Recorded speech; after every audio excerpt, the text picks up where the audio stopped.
தந்தை, மகன், தூய ஆவியின் பெயராலே ஆமேன். மூவொரு கடவுளுடைய அருளும் ஆசீரும் பாதுகாப்பும் வழி நடத்துதலும் உங்களோடு இருப்பதாக. பாஸ்கா காலம் 4வது வாரம் செவ்வாய்க்கிழமை. கிறிஸ்தவர்கள் இயேசுவில் என் அன்பு சகோதர சகோதரிகளே, திருமுழுக்கின் அருட்சான்றின் வழியாக நாம் ஒவ்வொருவரும் கிறிஸ்துவில் புது படைப்பாக மாற்றப்படுகின்றோம். கிறிஸ்துவில் இணைந்து தூய ஆவியின் வல்லமையால் அபிஷேகம் செய்யப்பட்டு ஜென்ம பாவத்தில் முழுமையாக கழுவி தூய்மையாக்கப்பட்டு இயேசுவை அணிந்து கொண்ட மக்களாக நாம் மாற்றப்படுகின்றோம். அப்படி இயேசுவில் நாம் இணைகின்ற பொழுது பவுல் சொல்வதை போல, வாழ்வது நான் அல்ல, என்னிலே இயேசு வாழ்ந்து கொண்டிருக்கின்றார், கிறிஸ்து அவனாக கிறிஸ்து அவளாக நான் வாழ்ந்து கொண்டிருக்கின்றேன் என்று சொல்லி அத்தகைய ஆசீர் மிகுந்த வாழ்வில் நாம் பங்கெடுத்து கொண்டிருக்கின்றோம். இத்தகைய கிறிஸ்தவர்கள் என்கிற நிலையை நாம் அடைய வேண்டுமெனில் அதற்கு முன்னால் இருக்கின்ற படிநிலைகளை கடந்து வர வேண்டும். முதலாவதாக பக்தர்கள் என்பது கடவுளை தேடி வருபவர்கள், தான் விரும்பியதை தான் ஆசைப்படுவதை கடவுள் செய்து கொடுக்க வேண்டும் என்கின்ற அந்த உணர்வோடு பக்தையாக ஆண்டவரை தேடி வருவது. இந்த பக்தர்க்குரிய நிலையில் இருக்கின்ற பொழுது எல்லா விதமான உறுத்தல்களை மேற்கொள்வது, அல்லது மொட்டையடித்துக் கொள்வது, அல்லது வெறும் கால் நடந்து செல்வது, இதெல்லாம் இந்த பக்தியினுடைய வெளிப்பாடாக அமைந்திருக்கின்றன.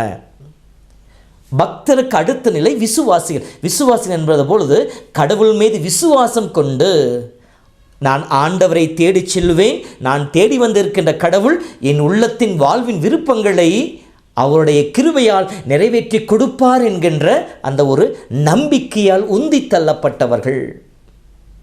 ஆண்டவரை தேடி வந்த 12 ஆண்டுகள் வேதனை வாடிய பெண், காணானிய பெண், தொழுநோயாளி மற்றும் முடக்குவாதமுற்றவனை சுமந்து வந்தவர், இதெல்லாம் இந்த விசுவாசிகளுடைய அந்த நம்பிக்கையாளர்களுடைய அந்த நிலையிலே வருகின்றார்.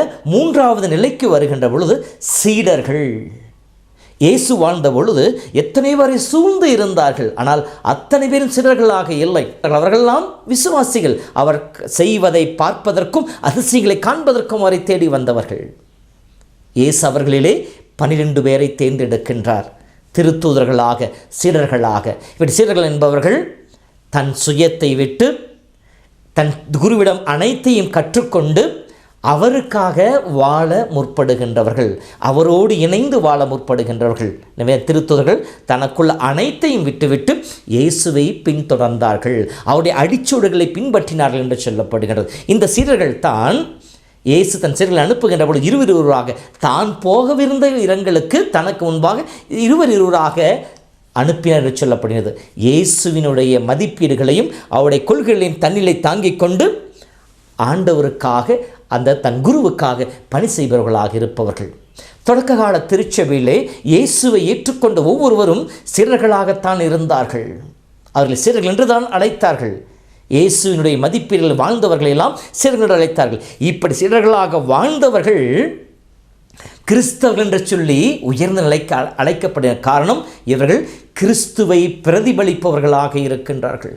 இயேசுவை இந்த உலகிற்கு எடுத்து காட்டுபவர்களாக இருக்கின்றார்கள்.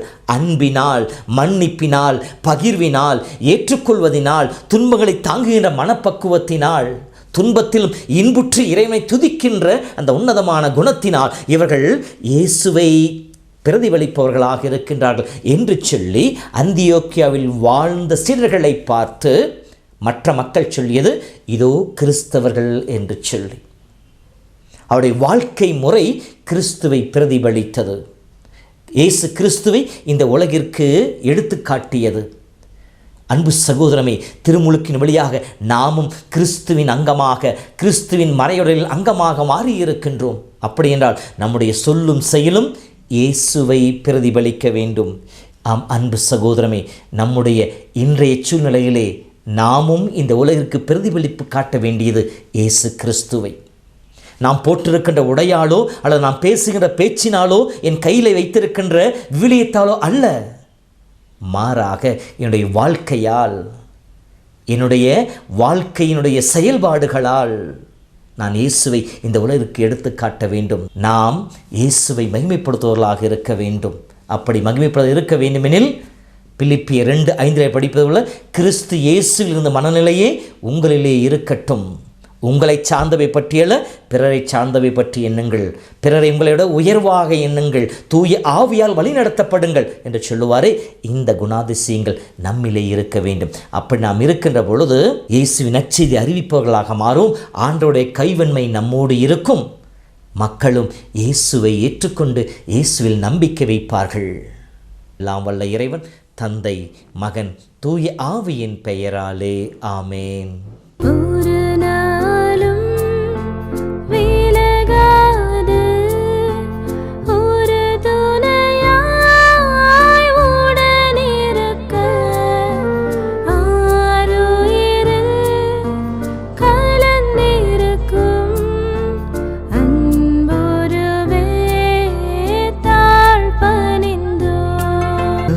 கருணை பேழையிலே நேருக்கு நேர் எமை நோக்கும் பேரிரக்க பேரரசே